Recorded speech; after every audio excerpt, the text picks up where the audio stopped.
High বন্ধুরা, কেমন আছো? আজকের আবার ছোট্ট একটা রেসিপি নিয়ে চলে এলাম। আজকে কচু পাতা চিংড়ি দিয়ে করব, দেখতে থাকো। তার জন্য কড়া জল দিয়ে বসিয়ে দিয়েছি, জলটা গরম হয়ে গেছে।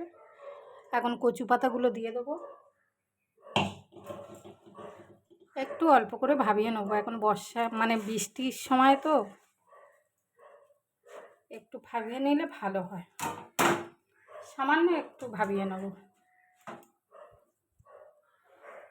এদিকে কচু শাকটা ভাপানো হয়ে গেছে, এবার নামিয়ে নেব। অল্প একটু সামান্য ভাপিয়ে নেব। আর একটু জল বসিয়ে দিলাম, ওটাই এবার জলটা মেরে নেবো, এই জলটা। এদিকে আবার লঙ্কাটা ভেজে নেব। জলটা গরম হয়ে গেছে, এবার দিয়ে দেবো।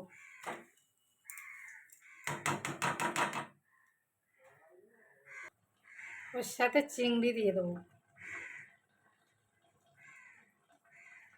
চিংড়িগুলো দিয়ে দিলাম।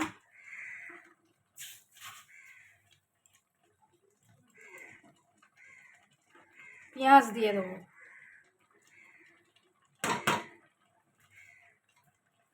এবার এটা হতে থাক।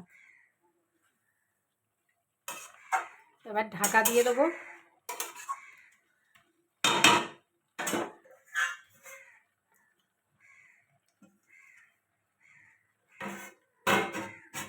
এটা আস্তে করে হোক, ঢাকা দিয়ে দেবো।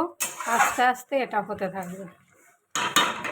লঙ্কাটা ভেজে লবণ দিয়ে মেরে নিয়েছি, এটা এবার কচুর মধ্যে দেব।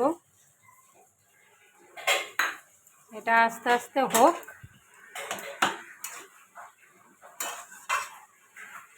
লেবু রস দিয়ে দেবো একটু।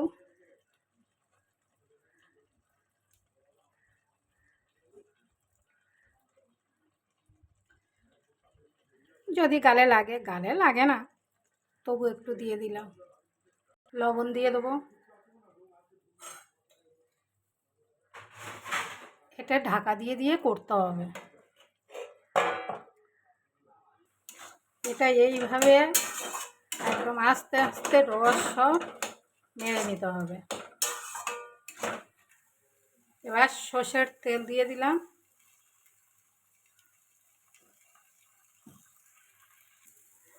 এইভাবে রস মেরে মেরে নিতে হবে, যত রসটা মারবে তত ভালো লাগবে। কচু শাকটা হয়ে গেছে, এবারে নামিয়ে নেব। কচু শাকটা হয়ে গেছে, নামিয়ে নিয়েছি। ভালো লাগলে লাইক কমেন্ট শেয়ার করে দিও, ফলো করতে ভুলো না। সবাই পাশে থেকো, প্লিজ সবাই পাশে থেকো। আবার নতুন রেসিপি নিয়ে দেখা হবে।